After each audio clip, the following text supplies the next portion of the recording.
शांति अपने दोनों बच्चों गुड्डू और गुड़िया को लेकर अपनी माँ के घर जा रही थी। गर्मियों की छुट्टियां शुरू हो गई थी और उसके बच्चे हर साल की तरह अपनी नानी के घर जाने के लिए बहुत खुश थे।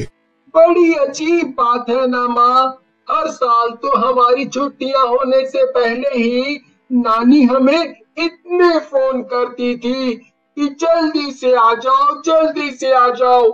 लेकिन इस बार उन्होंने एक बार भी हमें फोन नहीं किया। हाँ माँ, ऐसा क्यों?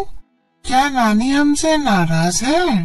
अरे नहीं नहीं बच्चों, ऐसा कुछ भी नहीं है। अभी हम लोग नानी के पास जाएंगे ना, तो वो हम सबको देखकर बहुत खुश हो जाएंगी। थोड़ी देर में वो सब अपनी नानी के घर पहुंच गए। शांति ने अपने घर का दरवाजा खटखटाया, लेकिन बहुत देर तक उसकी माँ घर से बाहर नहीं आई। अरे ये क्या, माँ दरवाजा क्यों नहीं खोल रही है? क्या वो घर पे नहीं है? वैसे भी हमने उन्हें अपने आने के बारे में बताया नहीं था। ये देखकर गुड्डू और गुड़िया जोर जोर से दरवाजा खटखटाने लगते हैं। नहीं नहीं माँ, वो देखो ना, दरवाजा बाहर से नहीं बंद है। अगर नानी कहीं गई होती तो यहाँ ताला लगा होता। इसका मतलब कि वो अंदर ही है। थोड़ी देर में उनकी नानी बाहर आ जाती है। वो शांति और उसके बच्चों को देखकर खुश नहीं होती है। अरे माँ, मैं कब से दरवाजा खटखटा रही थी, मगर आप खोल ही नहीं रही थी। क्या हुआ? आप सो रही थी क्या? हाँ, मैं सो रही थी। लेकिन तुम लोग यहाँ ऐसे अचानक क्यों आ गए हो? अरे हम तो आपको अचानक आकर सरप्राइज देना चाहते थे। अरे नहीं नहीं, ऐसी बात नहीं है। वो मेरी तबीयत कुछ ठीक नहीं है, इसलिए। अब दरवाजे पर ही खड़ी रखोगी या अंदर आने को भी कहोगी माँ? इतना कहकर शांति और उसके बच्चे घर के अंदर आ जाते हैं। उनकी नानी बिना किसी से कुछ बात किए अपने कमरे में चली जाती है। माँ, कुछ तो गड़बड़ जरूर है। नानी को कुछ न कुछ तो हुआ है, वरना वो ऐसे बर्ताव नहीं करती। हाँ गुड़िया बेटा, अब तो मुझे भी कुछ अजीब सा लग रहा है। खैर तुम दोनों हाथ मुंह धो लो, मैं कुछ खाने को देती हूँ। शांति अपनी माँ के कमरे में जाती है और देखती है कि पूरे कमरे में बहुत गंदगी फैली हुई थी और उसकी माँ चुपचाप बिस्तर में लेटी हुई थी। ये सब क्या है माँ? आप तो कभी भी कमरे को इतना गंदा नहीं रखती थी, तो फिर ये अचानक से आपने इतनी गंदगी क्यों फैला रखी है? अरे मेरा घर है, वैसे जैसे चाहे रखूं, उससे तुझे क्या? ये क्या माँ, मैं इतने दिनों बाद आई हूँ और आप मुझसे ऐसे बातें कर रही हैं। देखो मेरी तबीयत कुछ ठीक नहीं है, अब तुम यहाँ से जाओ, बाद में आना। तो माँ, आपने कुछ खाना नहीं बनाया है क्या? क्यों, तूने मुझे आने से पहले बताया था क्या जो मैं तेरे लिए 56 भोग बना के रखती? जा यहाँ से, मैंने कुछ नहीं बनाया है। शांति चुपचाप वहाँ से दुखी होकर चली जाती है। वो रसोई में जाकर अपने बच्चों के लिए कुछ खाना बनाने लगती है। न जाने माँ को क्या हो गया है, पहले तो उन्होंने कभी भी मुझसे ऐसे बात नहीं की। अगर उन्हें किसी बात की नाराजगी है तो मुझसे कहना तो चाहिए। ऐसे नाराज रहकर भला क्या मिलेगा? शांति खुद से ही बातें कर रही थी कि तभी उसे गुड्डू और गुड़िया के रोने की आवाज आती है। अरे ये क्या, ये बच्चे क्यों रो रहे हैं? इनका फिर से आपस में झगड़ा हो गया है क्या? शांति भाग के जाती है और देखती है कि गुड़िया एक तरफ गिरी पड़ी है और रो रही है, वहीं दूसरी तरफ गुड्डू को उसकी नानी ने पकड़ रखा था। माँ, ये आप क्या कर रही है? शांति जाकर गुड्डू को बचा लेती है। तभी उसकी माँ गुस्से में बोलती है, तुमने अपने बच्चों को तमीज नहीं सिखाई है क्या?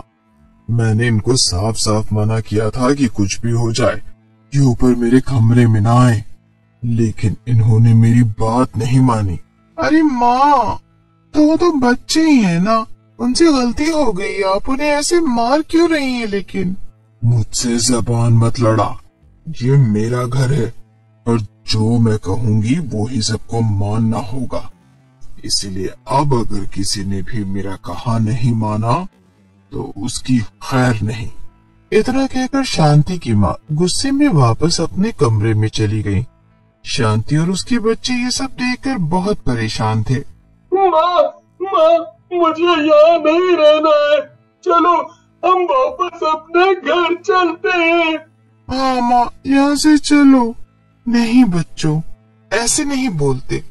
नानी माँ तुम दोनों से बहुत प्यार करती है ना, तो क्या वो तुम पे थोड़ा सा गुस्सा भी नहीं कर सकती? नहीं माँ, वो हमारी नानी माँ। ये तुम क्या कह रहे हो गुड्डू? गुड्डू की बात सुनकर शांति दंग रह जाती है। बेटा, मुझे भी कुछ समझ नहीं आ रहा कि तुम ये क्या कह रहे हो, जरा ठीक से तो समझाओ। माँ, मैं और गुड़िया खेल रहे थे और खेलते खेलते हमारी बॉल नानी के कमरे में चली गई थी। जब हम उसे लेने गए तो हमने देखा कि नानी के कमरे में एकदम अंधेरा था। फिर गुड़िया ने कमरे की लाइट जला दी और नानी वहाँ नहीं थी। क्या? तो फिर कहाँ थी? माँ, नानी की जगह कमरे में एक डरावनी सी चुड़ैल थी और वो छत की दीवार पर उल्टी लटक रही थी। क्या? हाँ माँ, और फिर हम दोनों वहाँ से चिल्लाकर भागे, लेकिन तभी कमरे से नानी बाहर आ गई और वो हमें मारने लगी। माँ, हमें पूरा यकीन है कि वो हमारी नानी नहीं है। बच्चों, अगर तुम दोनों सच कह रहे हो तो तुम्हें यहाँ नहीं रुकना चाहिए। यहीं पास में तुम्हारी बरखा आंटी का घर है ना, मैं तुम दोनों को वहाँ छोड़ आती हूँ। फिर मैं बरखा आंटी के साथ यहाँ आकर देखूंगी कि आखिर मामला क्या है। ठीक है माँ, लेकिन आप भी अपना ध्यान रखना। बरखा शांति के बचपन की दोस्त थी और वो उसके घर के पास में ही रहती थी। शांति बच्चों को बरखा के घर लेकर जाती है और उसे सब बता देती है। क्या बात कर रही हो शांति? अगर तुम्हारी माँ के अंदर सचमुच में कोई चुड़ैल घुस गई होगी तो हम क्या करेंगे?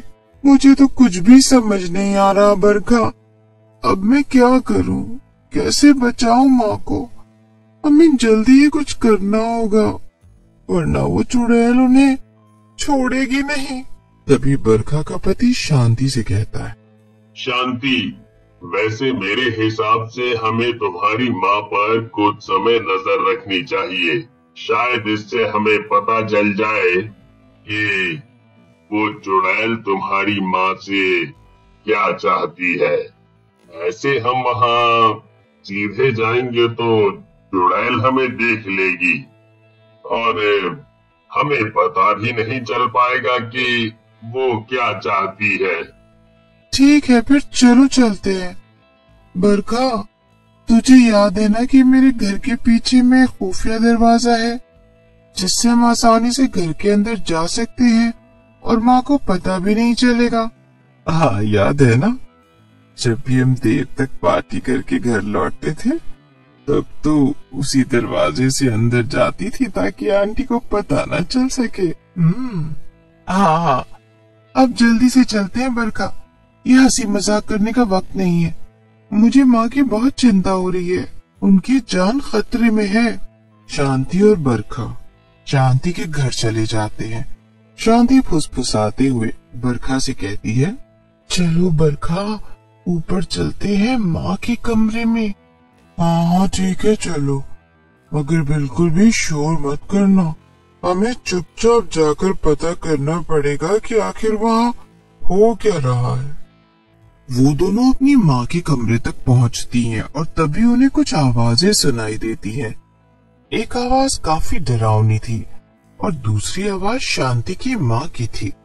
तुम्हें तो मेरा शरीर चाहिए था ना, तो ले लो, मगर तुम मेरे बच्चों को नहीं मार सकती। तुम बार बार उन्हें क्यों नुकसान पहुंचा रही हो? आखिर ये करके तुम्हें क्या मिल रहा है? नहीं, अब तो मैं उन्हें भी मारूंगी। वैसे भी एक बार मुझे तेरा शरीर मिल जाए फिर मैं बहुत ज्यादा ताकतवर हो जाऊंगी। बस आज रात तक का इंतजार है। आज रात को ही मेरी मौत हुई थी।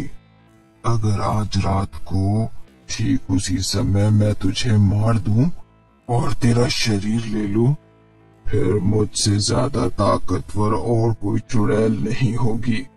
जैसे ही शांति ये सुनती है, वो दरवाजा खोलकर अंदर पहुंच जाती है और अपनी माँ को रोक लेती है। नहीं माँ, तुम खुद को नहीं मार सकती। हम मिलकर इस चुड़ैल से लड़ेंगे, लेकिन तुम खुद को कुछ मत करना। तू और मुझसे लड़ेगी? तेरे जैसे इंसानों को तो मैं एक पल में मसल सकती हूँ। चुड़ैल शांति को हवा में उड़ा देती है, लेकिन तभी पीछे से बरखा का पति आ जाता है। उसके हाथ में एक बड़ा सा डंडा था। वो उस डंडे के सहारे चुड़ैल को जोर जोर से मारने लगता है। थोड़ी देर में बरखा का पति चुड़ैल को इतना मारता है कि वो वहां से भाग जाती है। ऐसा करने से शांति और उसकी माँ उस चुड़ैल के चंगुल से आजाद हो जाती है। बरखा, अगर तुम और तुम्हारे पति आज नहीं होते तो आखिर मेरी माँ का क्या होता? मैं शायद उन्हें हमेशा हमेशा के लिए खो देती। और तो और ये चुड़ैल मुझे और मेरे बच्चों को भी मारना चाहती थी। तुम्हारा बहुत बहुत धन्यवाद बरखा। और सब कुछ पहले जैसा हो जाता है। गुड्डू और गुड़िया भी अपनी नानी से फिर से मिलकर बहुत खुश थे।